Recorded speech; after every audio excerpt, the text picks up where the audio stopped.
안녕하세요. 오늘은 심리학자이자 심리교육연구소의 대표이기도 한 이성경 선생님의 신간, 내 인생에 힘이 되어준 따뜻한 말 일부를 낭독해 보았습니다. 이성경 선생님은 메타인지와 마음챙김, 멘탈 관리와 자기다움 등을 교육하는 심리 전문가로 2021년과 2022년 연속으로 네이버의 엑스퍼트 탑 전문가로 선정되었습니다.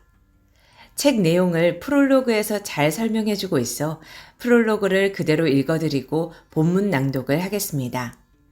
낭독 순서는 실제 책의 순서와 다르게 앞뒤로 오가며 읽었습니다. 여러분에게도 이 책의 내용이 따뜻하게 와닿기를 바랍니다. 내 인생에 힘이 되어준 따뜻한 말. 이성경. 프롤로그. 최근 심리학이 대중화되면서 각종 미디어나 SNS를 통해 심리학적인 내용을 자주 만나볼 수 있게 되었습니다. 예전보다 손쉽게 우리의 마음을 위로받을 수 있고 동기부여를 받을 수 있다는 점에서는 아주 반가운 상황입니다. 그러나 그 콘텐츠들을 가만히 들여다보면 내용의 대부분이 스킬에 국한되어 있습니다. 예를 들어, 아픈 내 마음을 달래주는 5가지 방법, 성공하기 위해 꼭 해야 할 8가지 습관, 스트레스에서 벗어나는 7가지 전략, 자존감을 높여주는 6가지 마인드셋 등이 그런 것들입니다. 빙산의 일각이라는 말이 있습니다. 물 위로 드러나 있는 부분은 극히 일부분이고 물 밑에 상상할 수도 없이 큰 덩어리가 숨겨져 있다는 뜻이죠. 우리 삶에서 스킬은 빙산의 일각입니다.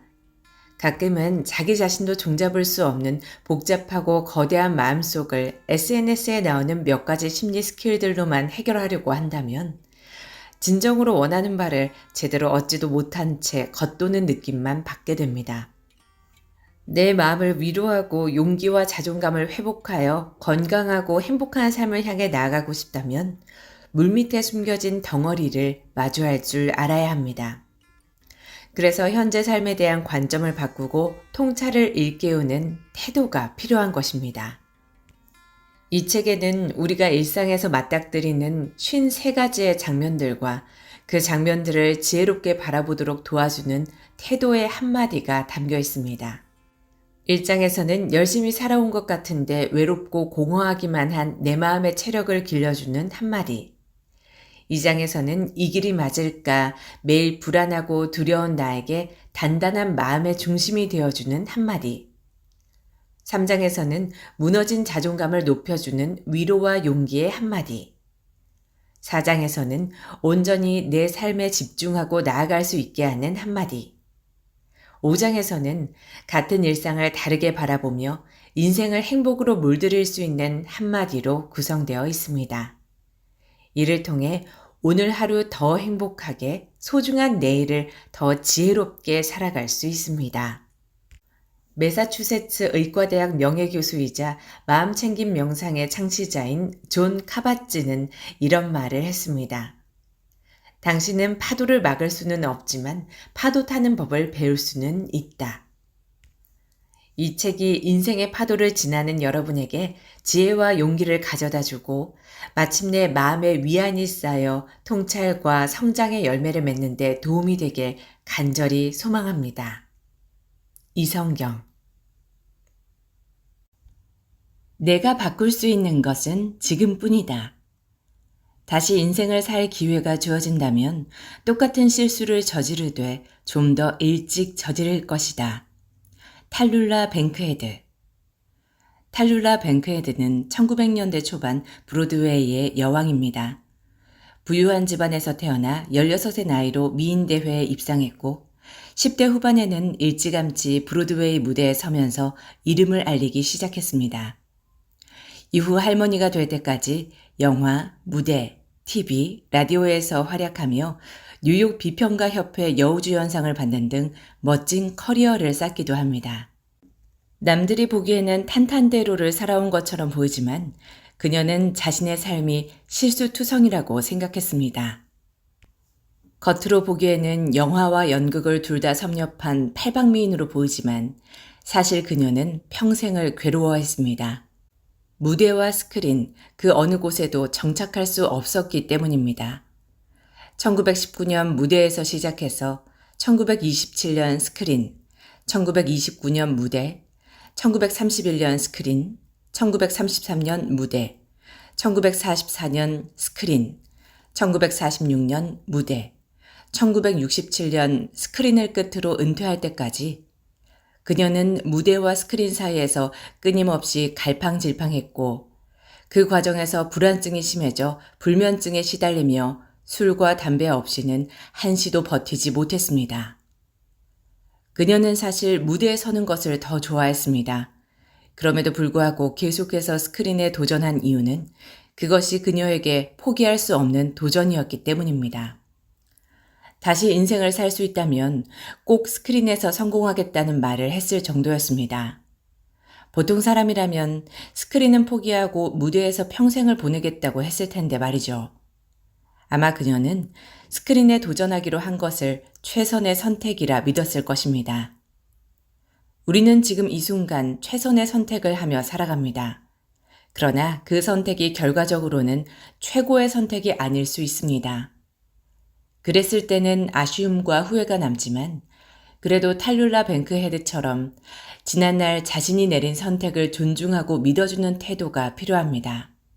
그리고 다가올 미래의 아쉬움을 줄이기 위해 현재의 순간을 최선을 다해 살아가야 합니다. 그것이 우리가 할 수 있는 일이고 또 해야 하는 일입니다. 최근에 어떤 선택을 하셨나요? 그리고 그 선택으로 인해 생긴 아쉬움과 후회는 무엇인가요? 한번 천천히 생각해 봅시다. 과거로 돌아간다면 다른 선택을 하실 건가요? 그런데 아쉽게도 우리는 과거로 돌아갈 수 없습니다. 그저 현재를 살고 미래를 맞이할 뿐이죠. 우리가 바꿀 수 있는 것은 지금 이 순간 뿐입니다. 그러니 두 손으로 움켜쥐고 있는 과거의 아쉬움과 후회는 이제 그만 놓아주세요. 그래야 두 손으로 현재를 움켜쥘 수 있으니까요. 비교하는 마음에 사로잡혔을 때 누군가 한숨을 지으며 삶이 너무 힘들다고 말하면 나는 항상 물어보고 싶어진다. 무엇과 비교해서? 시드니 해리스. 한 포털 사이트에서 20대를 대상으로 자존감 실태 조사를 한 적이 있었습니다. 그 결과 전체의 약 40%가량이 스스로 자존감이 낮다고 생각하며 가장 자존감이 낮아지는 순간으로는 행복해 보이는 지인의 SNS를 볼 때라는 응답이 가장 많았습니다. 이러한 결과가 우리에게 말해주는 것은 무엇일까요? 우리나라는 전 세계에서 두 번째로 SNS를 많이 이용하는 나라입니다. 즉, 다른 나라에 비해 더 많은 사람이 더 빈번하게 자존감이 낮아지는 순간에 노출된다는 뜻입니다. SNS를 둘러보면 대부분 행복한 모습이나 자랑거리들이 가득합니다. 그러니 우리는 하루에도 수십 번씩 행복해 보이는 지인의 SNS를 볼 수밖에 없습니다. 중요한 것은 행복한 모습은 아무런 잘못이 없다는 점입니다. 지인의 행복한 모습과 자신의 행복하지 못한 처지를 비교하는 마음을 바꾸고 SNS를 하면서도 자존감을 지킬 수 있는 방법에 대해 배워야 합니다. 2024년 세계 행복 보고서에 따르면 우리나라 사람들의 행복 지수는 OECD 37개국 중 33위로 최하위권에 해당합니다.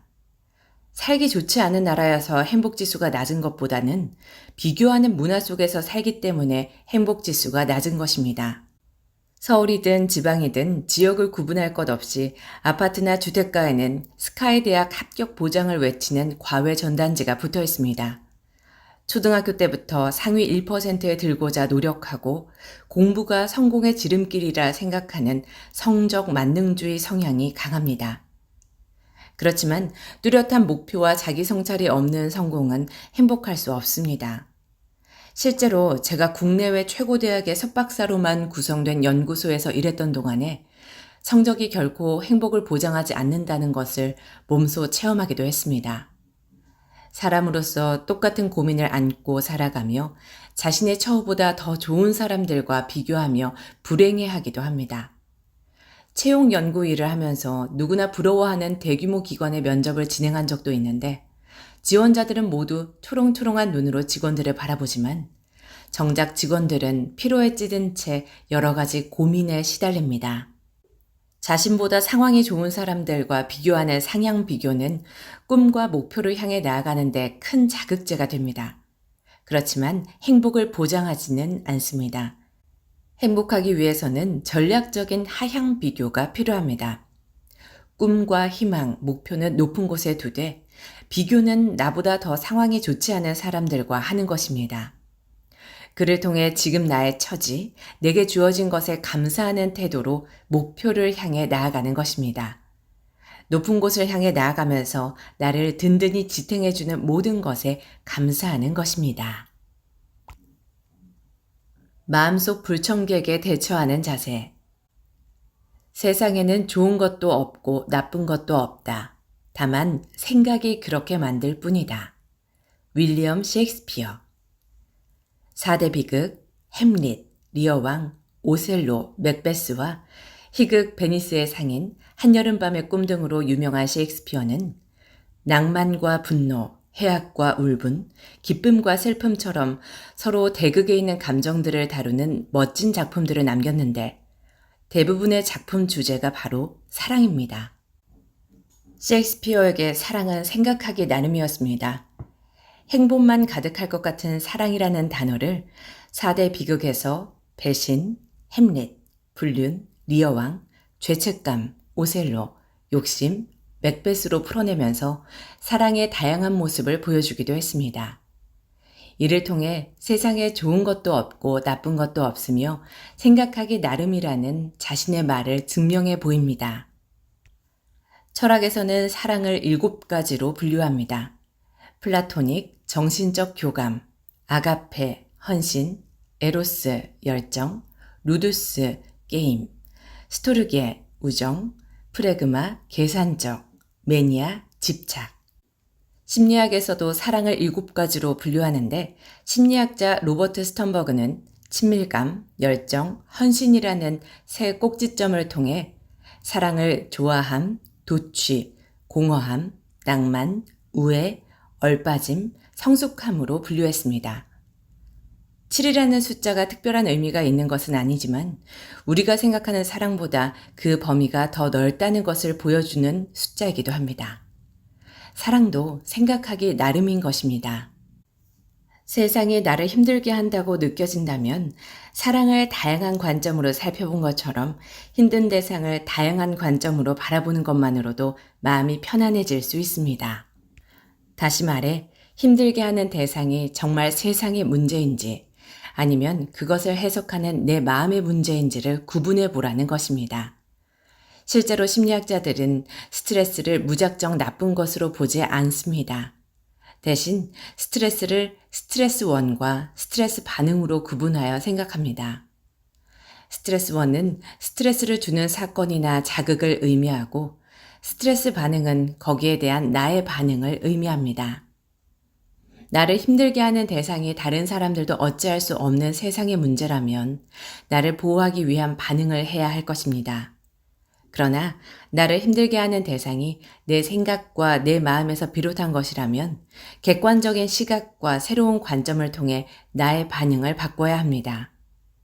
현재 나에게 주어진 환경만 탓한다면 더 이상의 발전은 기대하기는 어려울 것입니다. 그러나 어려운 환경 속에서 더욱 최선을 다하고자 집중한다면 반드시 자신만의 꽃을 피울 수 있을 것입니다. 이란격석이라는 말이 있습니다. 계란으로 바위를 친다는 뜻으로 도저히 승산이 없는 경우를 뜻합니다. 또 수적석천이라는 말이 있습니다. 물방울이 돌을 뚫는다는 뜻으로 꾸준히 노력하면 큰일을 이룰 수 있음을 이르는 말입니다. 보시다시피 이란격석과 수적석천은 똑같은 상황을 다른 관점으로 바라본 사자성어입니다. 셰익스피어의 말처럼 세상에는 좋은 것도 나쁜 것도 없이 그저 생각만 있나 봅니다. 나의 안식처는 나 자신이어야 한다. 내 잘못이 아니야. It's not your fault. 영화 굿윌 헌팅 중에서 1997년 개봉한 영화 굿윌 헌팅은 주인공 윌 헌팅이 멘토인 숀 맥과이어를 만나 상처를 치유받으며 변화하기 시작하는 서사를 그린 영화입니다. 윌은 천재성을 타고났지만 어릴 적 학대와 상처로 인해 어긋난 길을 걸어왔습니다. MIT의 청소부로 일하던 중에 한 교수가 윌의 천재성을 알아보지만 폭력 시비에 휘말린 윌은 실형을 받게 됩니다. 그런 그를 안타깝게 생각한 교수는 정신과 치료를 조건으로 출소시킨 후 치료를 도와줄 멘토 숀을 만나게 합니다. 그리고 긴 시간 동안 치료를 받으면서도 열리지 않던 윌의 마음을 열어준 대사가 바로 내 잘못이 아니야입니다. 잘못을 저지르거나 실수를 하면 우울한 감정을 느낄 수 있습니다. 이는 자연스러운 현상입니다. 문제는 그 우울한 감정이 과거의 잘못과 미래에 미칠 영향까지 지금 이 순간으로 가지고 와서 자신을 무너뜨리는 데 집중하게 된다는 것입니다. 우울감에 휩싸이게 되어 그래, 난 변하지 않았어. 지금까지 하나도 발전한 게 없네. 결국 난 못 해낼 거야. 나는 실수투성이야. 내가 잘 될 리가 없지. 와 같은 말을 되뇌며 끊임없이 자책합니다. 이처럼 성취하지 못한 상황에 집중하며 특별한 문제 해결 없이 우울한 감정을 유지하고 지속시키는 것을 심리학에서는 반추적 사고방식이라고 부릅니다. 마치 소가 음식을 되새김질 하듯이 우리도 부정적인 사건과 감정을 되새김질 한다는 것이죠. 긍정적인 방식의 되새김질은 다음에 더 잘하기 위한 디딤돌이 되어줍니다. 그렇지만 부정적인 방식의 되새김질은 자신을 더욱 자책하게 하고 우울한 감정을 지속시키면서 활력을 앗아갑니다. 그리고 계속해서 부정적인 생각을 하게 되면 그것이 굳어지면서 하나의 단단한 신념이 되기도 합니다. 자신의 잠재력과 발전 가능성을 튼튼한 감옥에 가둬놓고 결코 더 나아질 수 없다는 생각으로 스스로를 위축시키는 악순환이 시작되는 것이죠.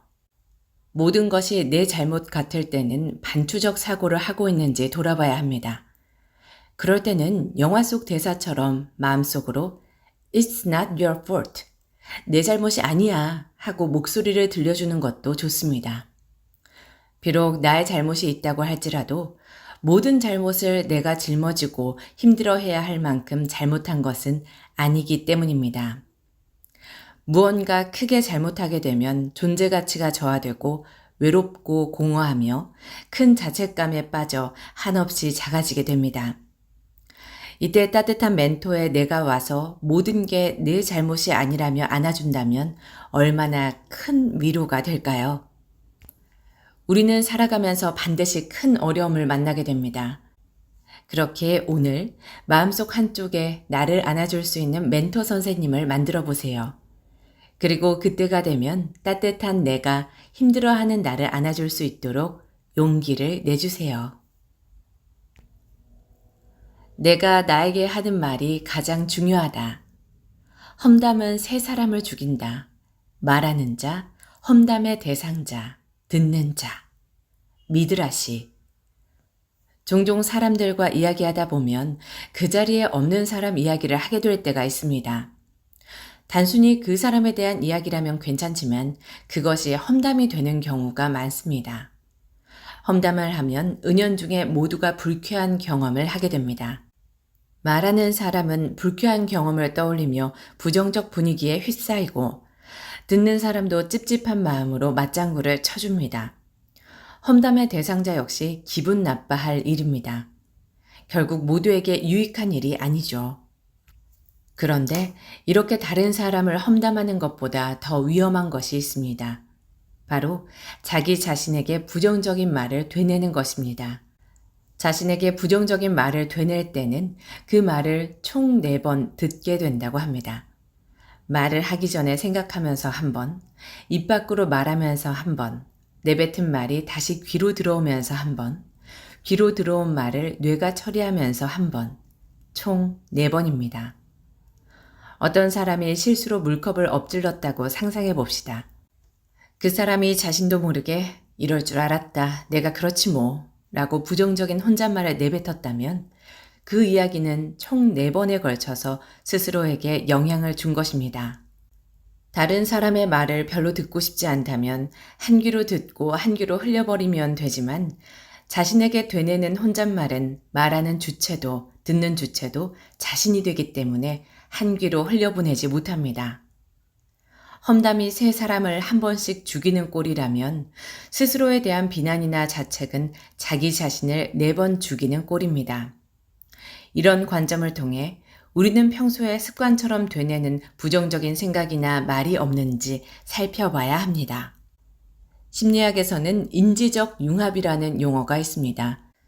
우리가 입으로 내뱉는 말로 인해서 생각이 현실화된다는 의미로 위의 예시에 적용해보면 이럴 줄 알았어. 내가 그렇지 뭐 라고 말함과 동시에 생각은 현실이 되고 자기 자신이 됩니다.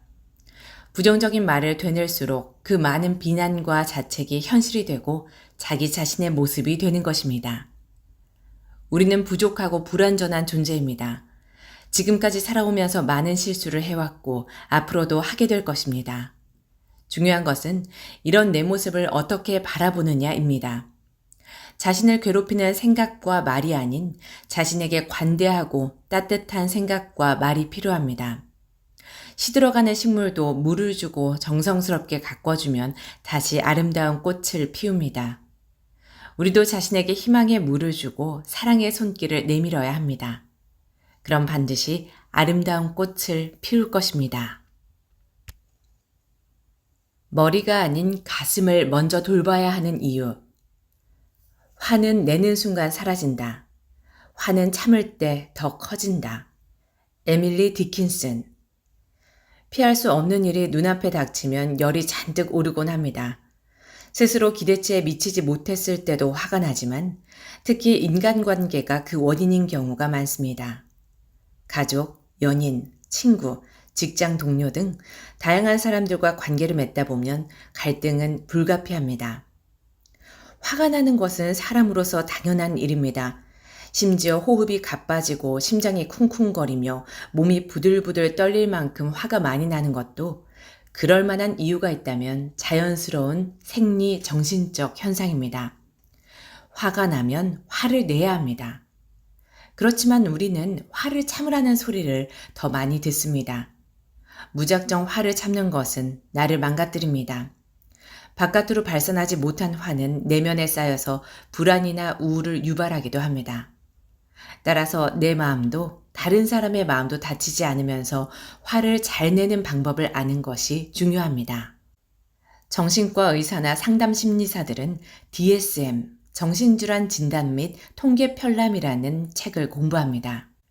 우리가 흔히 말하는 우울증, 공황장애, 강박증과 같은 정신장애를 진단할 때 기준이 되는 책인데 1994년부터 2013년까지 발행했던 DSM-4판에는 한국의 고유한 문화로 발생하는 특이한 정신질환으로 화병을 인정하고 등재했었습니다. 다른 나라와는 달리 우리나라에서는 화를 과도하게 참아야 하는 문화가 있었던 것입니다. 화병이 나면 우울, 불면, 식욕저하, 피로감, 호흡곤란, 공포감, 통증 등이 동반될 수 있습니다. 그렇기 때문에 더더욱 화를 잘 내는 방법을 알아야 합니다. 먼저 머리, 이성이 아닌 가슴, 감성을 돌봐야 합니다. 화는 천천히 찾아오는 것이 아니라 갑자기 치밀어 오르는 것이기 때문입니다. 화가 나면 일단 입을 굳게 닫는 것이 좋습니다. 주워 담을 수 없는 비난의 말을 내뱉는 것보다 침묵을 지키는 것이 현명합니다. 또 심호흡하거나 물을 한 잔 마시는 등 상황을 환기하는 것이 좋습니다. 감정이 나를 지배하는 상태에서는 논리적이고 합리적인 대화를 할 수 없기 때문입니다. 감정은 뜨거운 주전자 같아서 끓을 때까지는 3분이 걸리지만 식을 때까지는 2, 30분이 걸립니다. 그렇게 감정이 식고 난 다음에 생각을 시작해야 더 나은 결론에 도달할 수 있습니다. 화는 무작정 참아야 하는 것이 아닙니다. 똑같은 행동을 하더라도 실수가 되지 않는 곳에서 하면 괜찮습니다. 운동장 트랙을 마구 달리거나 노래방에 가서 목이 쉴 정도로 소리를 지르거나 물건이 부서지지 않게 침대나 베개를 마구 내리치는 것도 괜찮은 화풀이입니다. 화를 너무 담아두지 마세요. 잘 해소하려고 노력해 보세요. 그것이 나와 다른 사람을 해치는 도구가 될 수 있으니까요. 화를 마주보기 전에 해야 할 일. 화가 났을 때는 행동이나 말을 하기 전에 열을 세라. 몹시 화가 났을 때는 백을 세라. 레프 톨스토이. 수세기에 걸쳐서 사람들에게 지혜를 전하고 있는 현인들은 화가 난 사람에 대해서 이렇게 표현했습니다. 바보, 피에트로 아레티노, 마음속이 비어있다, 닭기자와 박힌, 쓸모없는 가시와 같다, 토마스 애덤스. 화가 났을 때 대처법으로는 이성으로 억제하라, 율곡 2, 아무것도 하지 말라, 세네카, 언젠가는 모두 죽는다는 사실을 떠올려라, 마르쿠스 아우렐리우스와 같은 말을 남겼습니다. 어떻게 화를 다스릴 것인가는 까마득한 옛날이든 21세기인 지금이든 중요한 문제인 것입니다. 그중 화가 나면 일단 눈을 감고 입을 닫고 기다리라는 조언이 참 많았습니다. 톨스토이도 작은 화에는 열을 세고 큰 화에는 백을 세라는 말을 남길 정도였으니 화가 나는 장면을 피하는 것이 얼마나 좋은 방법인지 다시금 되새겨 봅니다. 순식간에 치밀어 오르는 화는 제어하기 어렵습니다. 우리가 이기기 어려운 존재입니다. 그러므로 일단 화를 유발하는 상황으로부터 멀어지는 것도 좋은 방법입니다. 방송과 강연으로 잘 알려진 최유나 이혼 전문 변호사는 결혼의 조건으로 잘 싸우는 것을 제시했습니다. 수천 명의 갈등과 화해, 이별을 지켜보면서 잘 싸우는 것이 얼마나 중요한지를 깨달았다고 말합니다. 잘 싸우는 법에는 잠시 화장실에 가는 것, 물을 한 잔 마시는 것, 심호흡하는 것이 빠지지 않고 등장합니다. 화가 나려고 할 때 다른 행동으로 쉼표를 찍어주는 것입니다. 화를 다루는 여러 가지 방법이 있지만 일단 화로부터 멀어지는 것이 시작점이라는 것을 꼭 기억해 주세요. 최근에 크게 화나는 일을 겪었다면 가슴이 답답해서 잠도 못 이룰 수 있습니다. 지금도 많은 사람이 걷잡을 수 없는 화로부터 비롯한 신체적, 정신적 어려움을 호소하고 있습니다. 화는 마음의 그릇을 상하게 합니다. 힘든 마음을 안고 당장의 화를 해결하려고 하지 않아도 됩니다. 먼저 멀리 떨어지기 위해 음악도 듣고 영화도 보고 등산이나 산책도 하면서 나만의 안전한 피난처에서 쉬어주세요. 화를 마주보고 앉는 일은 그 다음에 해도 됩니다. 내 마음의 그릇에 비하면 아주 작은 슬픔. 사람들은 시간이 지날수록 슬픔의 크기가 줄어든다고 믿는다. 하지만 우리는 그 슬픔을 중심으로 성장한다. 로이스 톤킨. 골프공 하나를 평범한 유리컵에 넣었다고 상상해 봅시다. 제법 묵직한 골프공이 컵 안을 빙빙 돌아다닙니다. 무게가 쏠리기라도 하면 유리컵이 금세 기웁니다. 이제 이 골프공을 1리터짜리 물통으로 옮겨봅시다. 처음에는 소리를 내며 바닥을 이리저리 돌아다니지만 금방 그 존재감은 시들해집니다. 마지막으로 골프공을 대형 생수통에 넣어봅시다. 골프공은 작은 물건에 불과합니다. 우리의 슬픔은 이 골프공과 같습니다.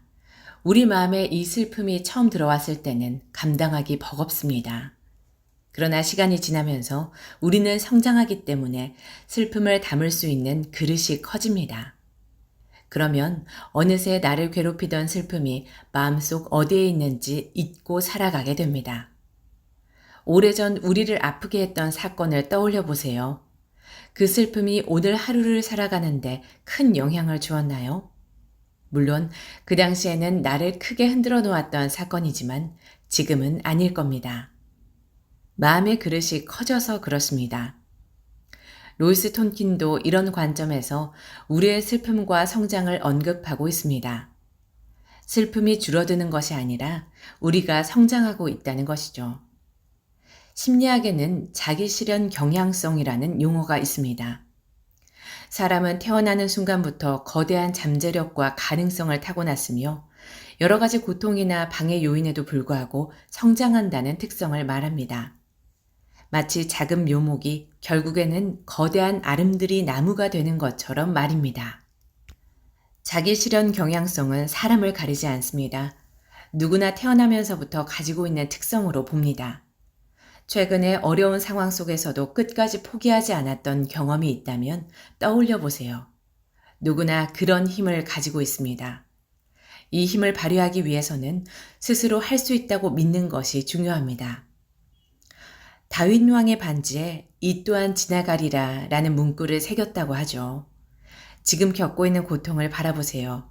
세월이 지난 뒤 그 고통은 내 마음의 그릇에 비하면 아주 작은 것에 불과할 것입니다.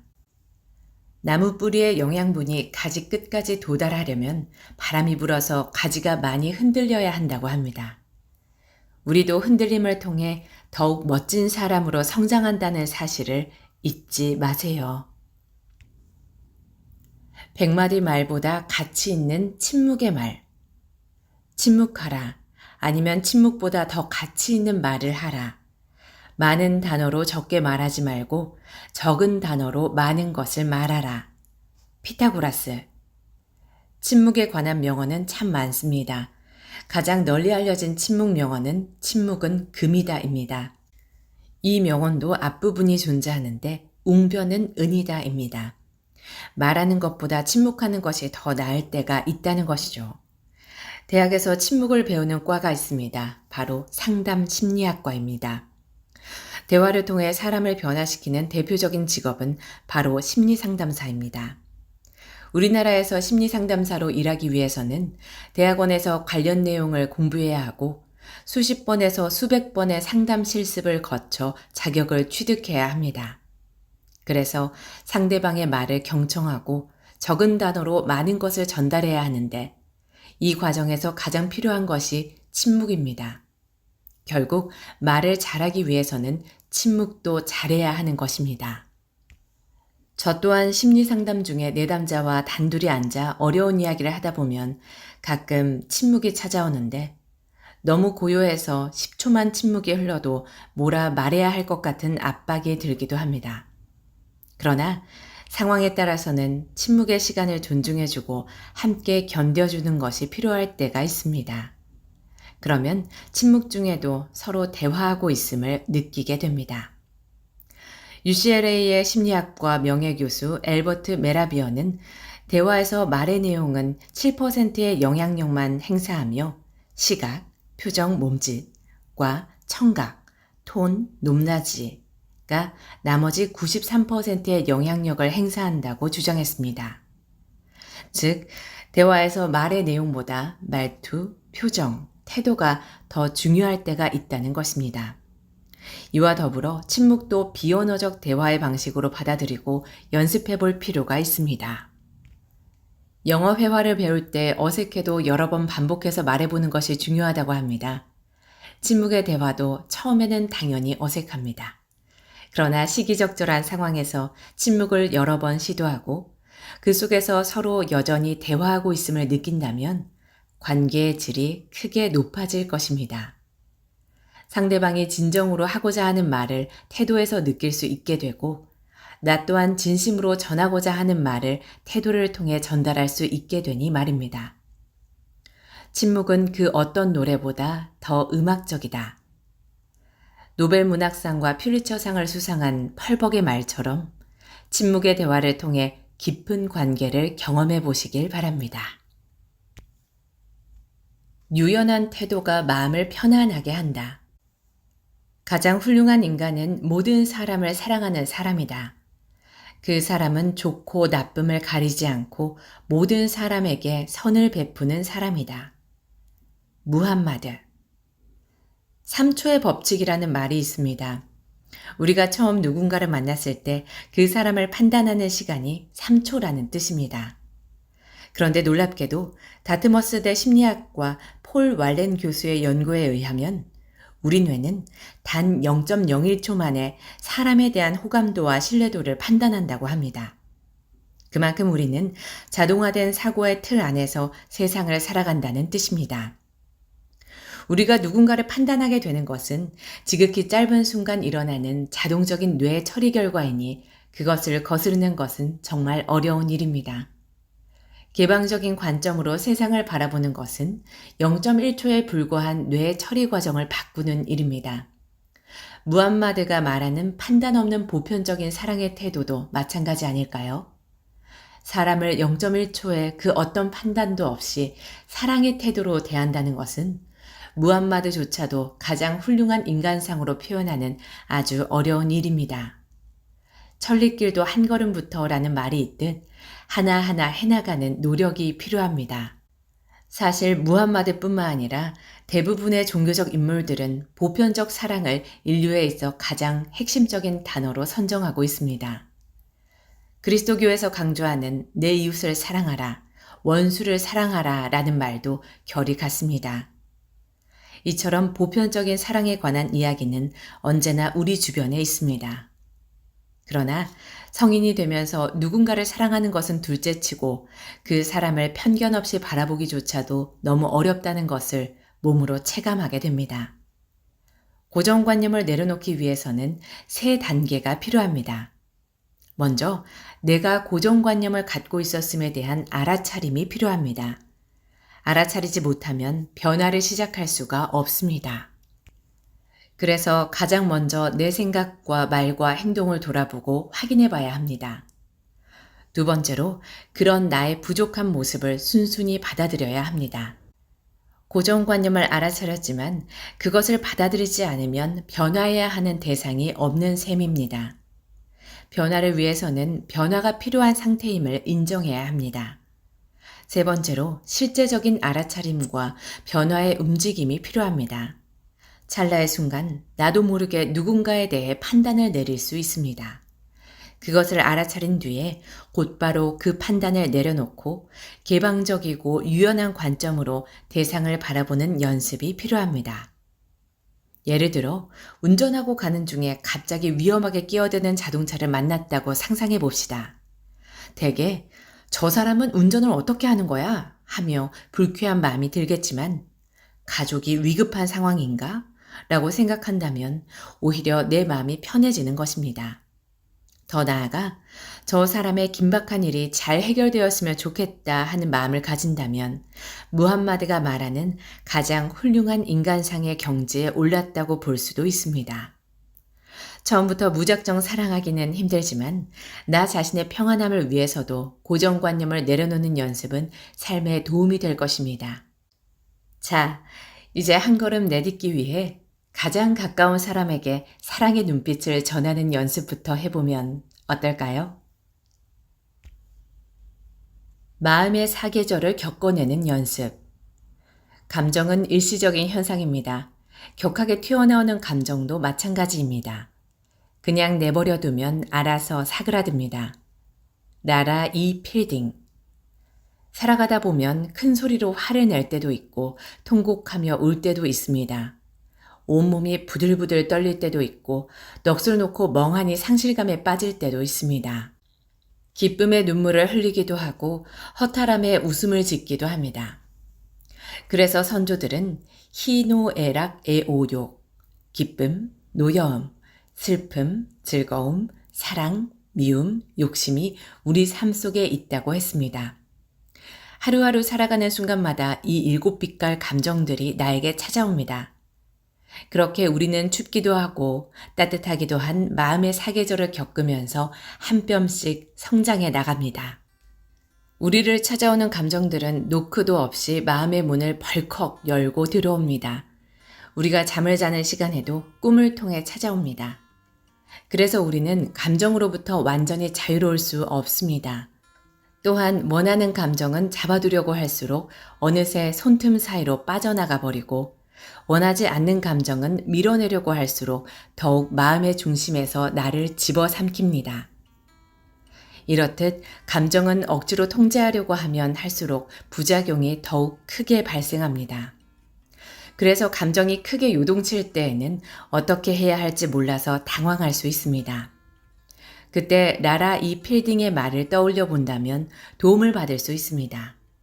감정은 일시적인 현상이며 그냥 내버려 두면 알아서 사그라듭니다. 머릿속으로 초등학교를 하나 떠올려 보겠습니다. 하루 중에 수백 명도 넘는 사람들이 이 초등학교에 들어오고 나갑니다.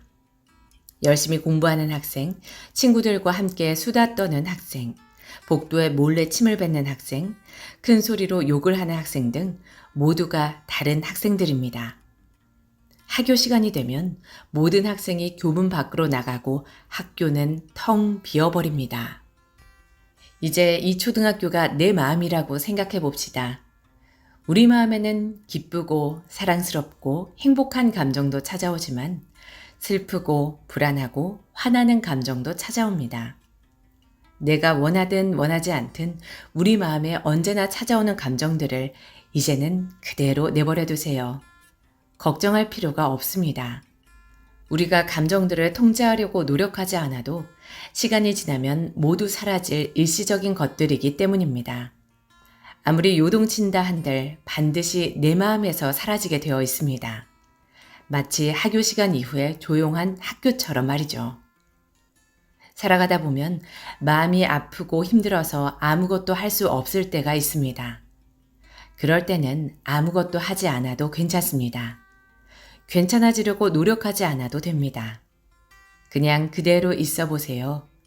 그리고 나라는 존재를 가만히 느껴보세요. 그러다 보면 어느새 새로운 나의 모습을 만나게 될 겁니다. 오늘 낭독은 여기까지입니다. 편안한 시간이 되셨기를 바라며 오늘도 행복하세요.